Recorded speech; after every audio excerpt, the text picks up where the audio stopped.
Good evening, students. Today I'll be teaching you a very interesting chapter, that is nutrition in animals. I shall try to make this video as concise as possible. Okay, so let's start. So we know that plants prepare their own food and animals do not. So animals obtain their food from the surroundings. So animals can be herbivores. That is, they obtain their food from plants by consuming plants. They eat plants. Okay, animals can be carnivores too. Carnivores means they eat other animals and they can also consume both plants. Some animals can consume both plants and other animals, so they are termed as omnivores. Okay, so since this food contains complex substances, they are eating other animals and also they're eating other plants, so it contains not simple elements, but it contains, what do you say, all these many simple elements will be joined together to form a complex substance, and this complex substance is what an animal consumes. So this complex substance need to be broken down into simpler substances in the body. So this process where a food is broken down from its complex components into simpler substances is known as digestion. So basically this is digestion. So as a definition, what is digestion? Digestion is the process. It's a process. Okay. Digestion is a process of breaking down complex components of food into simpler substances. So it includes breaking down of complex substances into simpler substances. Complex components of food into simpler substances. Okay, you can tell it either ways. It just has to make sense. There's no problem if you interchange the words complex, if you interchange the words components and substances. Process of breaking down complex components of food into simpler components, or process of breaking down complex substances of food into simpler substances. Okay guys, so let's move on to the next topic, that is digestion in humans. Okay, so this is a very important topic, very important topic. Okay, pay attention. Okay, we know that humans take in food through the mouth, digest it and utilize it, and the unused part of the food is defecated. Okay, so basically humans take in food through the mouth, digest it, digestion occurs here. Okay, just know that, and absorb it, and then finally defecate the unused parts. Okay, so let's make this simple.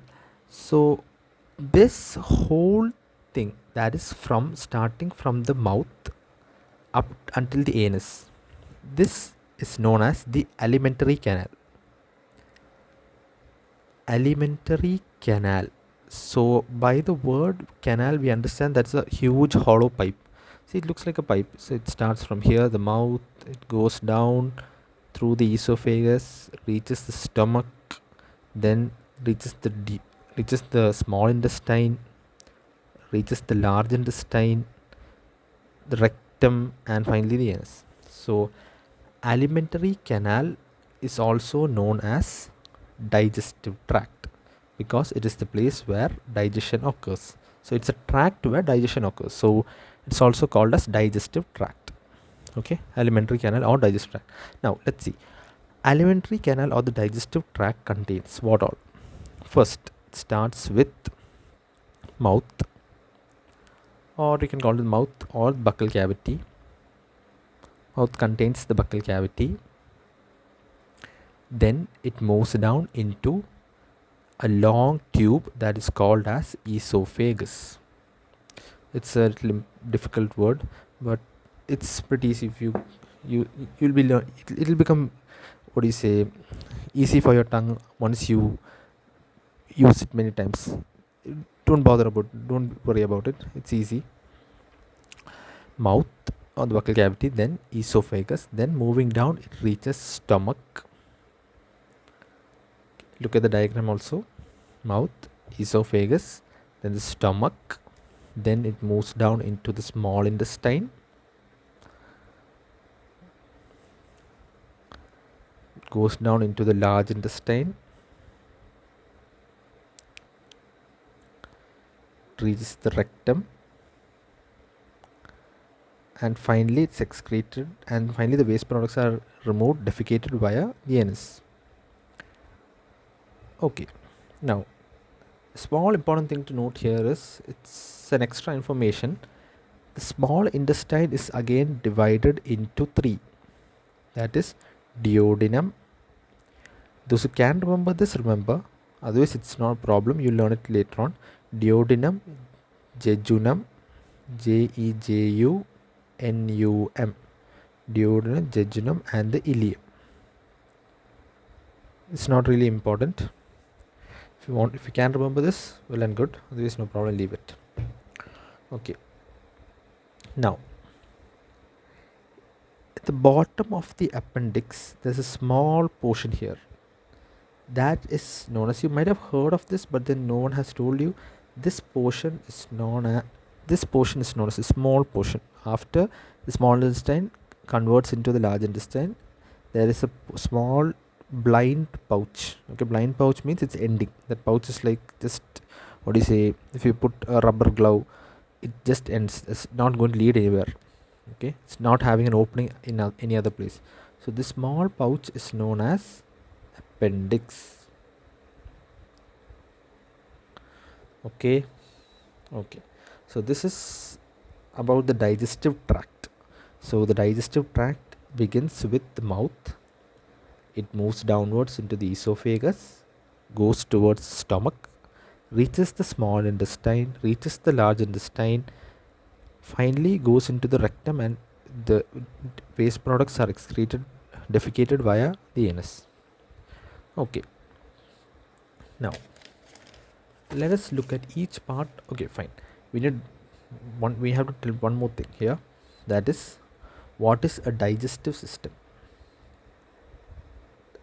A digestive system is composed of digestive tract. So we all know what digestive tract is, we just saw that now. This whole thing is a digestive tract. Okay, the digestive tract plus, it's important here, accessory glands. Now apart from this digestive tract, there are many important components that are present in the digestive system, from where enzymes are released so that it can digest the food. Remember I told you initially, here it is ingestion. Okay, what is ingestion? Ingestion is the taking in of food through the mouth. Ingestion is the taking in of food through the mouth. That is called as ingestion. Okay, so that is ingestion. Ingestion is the taking in of food through the mouth. And then what happens? Digestion occurs here. In these parts, digestion occurs. Digestion begins from the mouth. Okay, that's a very important point. Digestion begins from the mouth. Digestion occurs in the stomach, digestion occurs in the intestine, okay, and then absorption of food takes place in the small intestine and the large intestine. So initial part of the small intestine, digestion occurs. Absorption also begins here. Actually, this is all interlinked. Absorption and digestion is interlinked. In stomach, digestion is more and absorption is less. In the intestine, digestion is there, but then it's not that great as stomach, but then absorption is more. What do you say? Predominantly in intestine, absorption occurs, but in the first part of, see, all this is extra information for you, so no problem if you can't understand it, you'll learn it later on. So just remember that small intestine has absorption and stomach has digestion. Just remember it like that. Okay, now Accessory glands, those are important. Okay, this is the first important accessory gland, that is the liver.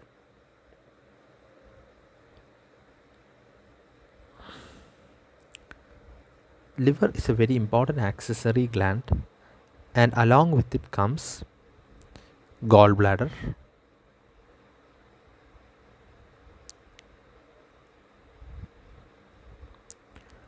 the pancreas,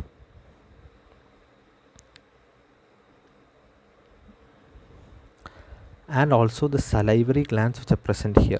There are any salivary glands present here. So salivary glands. So these are all just extra information for you guys. It's not a must that you should know them, but then later on it will be useful for you. So accessory glands, let's see, contains salivary glands,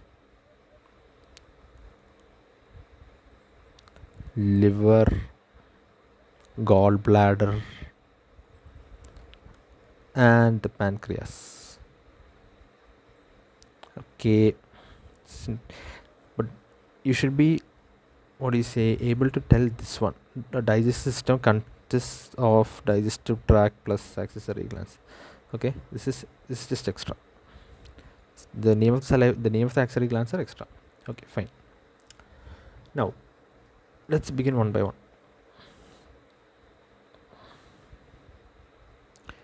Starting with the mouth. Okay, mouth. We know that the food is taken through the mouth, and this process is known as ingestion. I have already told you that.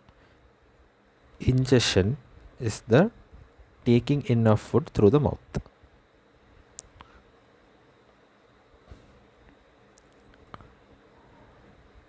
Food through mouth. Okay. This food is chewed into small particles by the teeth. Okay, we all know that. These are simple stuff. Food taking through the mouth is known as ingestion, and food is chewed into smaller particles by the teeth. Now, an important activity is there in your textbook, that is activity 2.2. Okay, in that they ask which teeth is used for, which kind of teeth is used for which activity. Okay, now I have a simple trick for you here. Okay, divide the teeth, this whole teeth, into 4 like this. Okay, and then the code is 2 1 2 3. Okay, with this you will be able to remember also which teeth is present where. So here it's 2 1 2 3, here it's 2 1 2 3, here it's 2 1 2 3, here it is 2 1 2 3. Okay, so it might be a little bit confusing here, but actually this is pretty easy, to be honest. This 2, okay, first 2 are it denotes incisors. Okay, the second, what is it, after that, after comes 1, it indicates canines. So in this quadrant, these are 4 quadrants here. I divided this into 4 quadrants. So in this quadrant there are 2 incisors, there's 1 canine, there are 2 premolars, and there are 3 molars. Okay, these are permanent teeth. So let's see how many permanent teeth we have. 2 1 2 3. Okay, that is equal to 2 plus 1 is 3, 3 plus 2 is 5, 5 plus 3 is 8. 8 here, 8 here, 8 here, 8 here. So 8 plus 8 plus 8 plus 8, that will give you 32. So we have 32 permanent teeth. So initially we all had milk teeth. Okay, milk teeth are this is an extra information, and the code here is 2102. Okay, so in milk teeth, the total, if you add them, you will get 2 plus 1 3, 3 plus 2 5, 5 plus 5 plus 5 plus 5, so that is 20. So we had 20 milk teeth and 32 permanent teeth. Okay, now let's look at the function of these teeth. Incisors are used for biting. So imagine biting a biscuit. You'll be biting it through the front portion. You won't go keep biscuit at the end. You can, but then usually what happens is we bite a biscuit. Biting and cutting. Function of incisors. Now canines. So easy to remember canines is if you eat a chicken's leg. So a chicken fry, if you eat the leg piece of the chicken fry, usually keep it in your canines and eat. So that's what usually even my teachers told me, how to remember which part of the teeth is a canine. So canine is used for piercing and tearing. Now premolars and molars.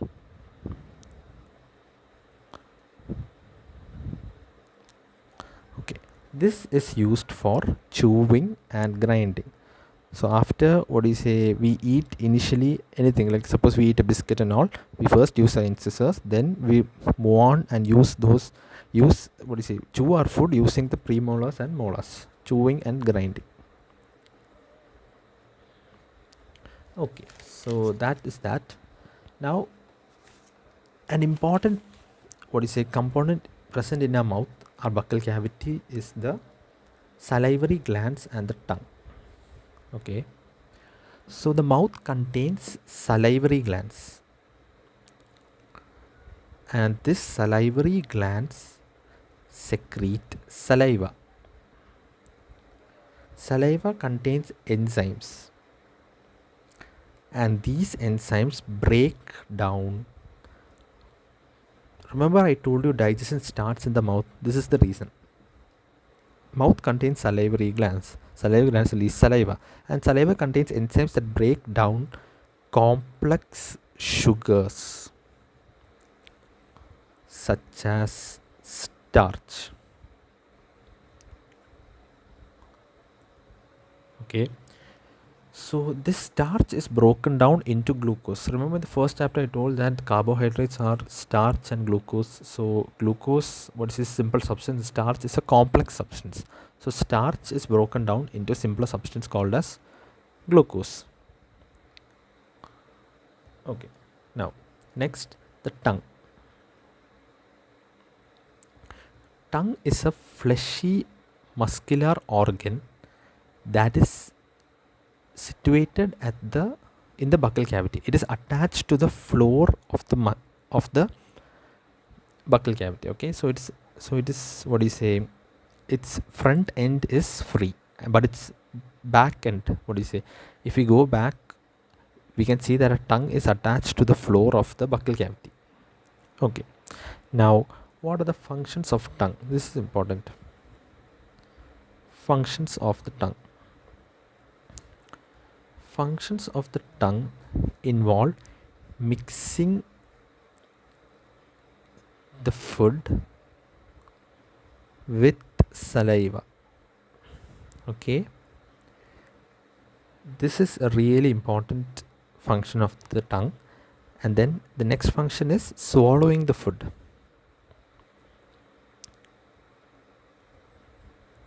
Okay, next function is tasting the food. And one more function which does not involve food is speaking. Tongue helps us to pronounce words properly. Okay, now I'll just have a word on tooth decay. Okay, so many of you must have had a tooth decay once in a while. So, and it's a really painful experience too if it reaches this further stages.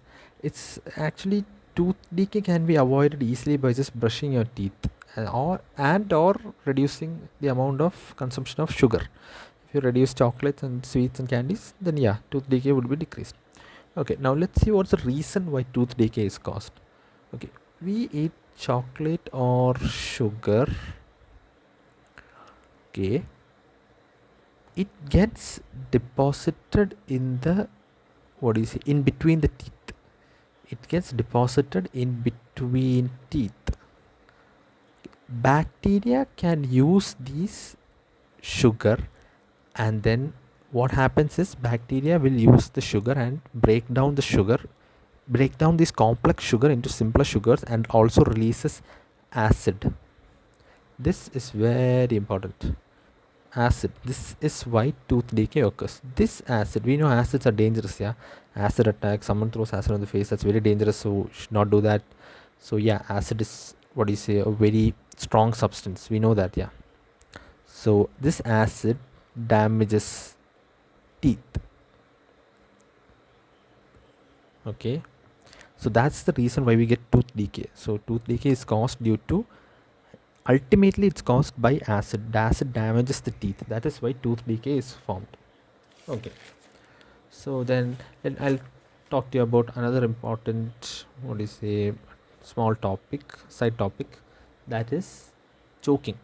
Okay, it is there in your, what do you say, your textbook in a blue box, page number 15. Yeah, page number 15, it's in a blue box. Okay. So choking, for choking I'll explain it through the diagram. Okay, we know that air enters through the nostrils. Okay, what's up guys? Hello. Okay, air enters through the nostrils, food enters through the mouth. Now there is a common passage for food and air that is known as pharynx. Pharynx. Pharynx. It's very important. A common passage for food and air is called pharynx. That is, you have to by heart that. Like, even though it's not required now, it will be required later on. Pharynx is a common passage for food and air. So what happens sometimes is that food okay, I'll draw a diagram and show you. This is the air cavity, this is the food cavity, buccal cavity. It enters a common place known as pharynx. Then from here they got to go two ways. Both of them won't go in the same direction. Okay. One is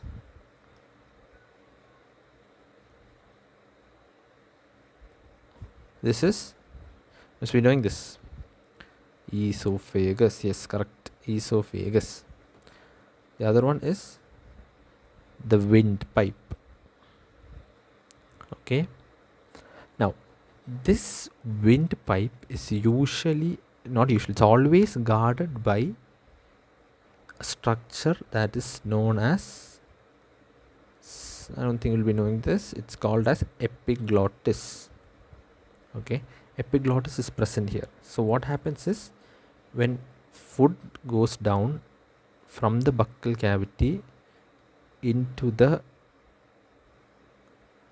what do you say, into the esophagus, here food does not go here because epiglottis is closed, so the food travels this direction. Okay, the epiglottis is not situated there, it's situated a little more upwards. Epiglottis is situated somewhere over here. Okay, it does not allow it. It's like a lid, it closes, it does not allow. So when we speak or laugh while taking in food, what happens is air enters.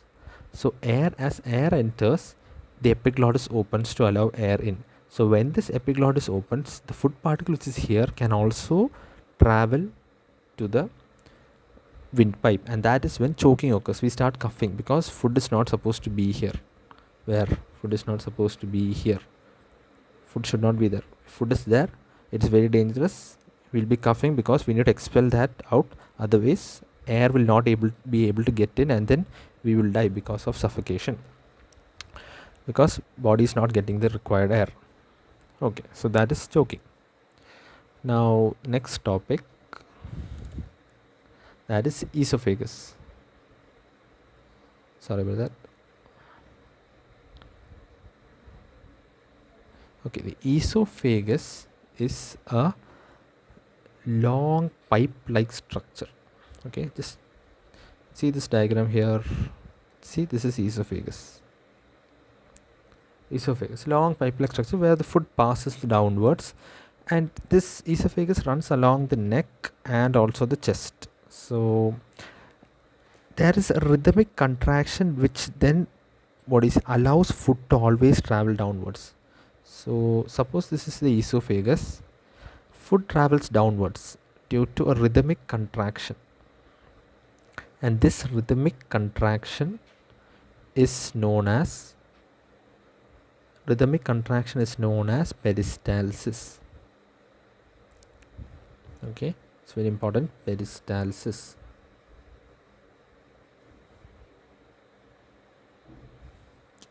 So sometimes when we eat unpleasant food, we vomit. That is when peristalsis stops and food starts moving upwards and out through the mouth. All this intestinal juice along with food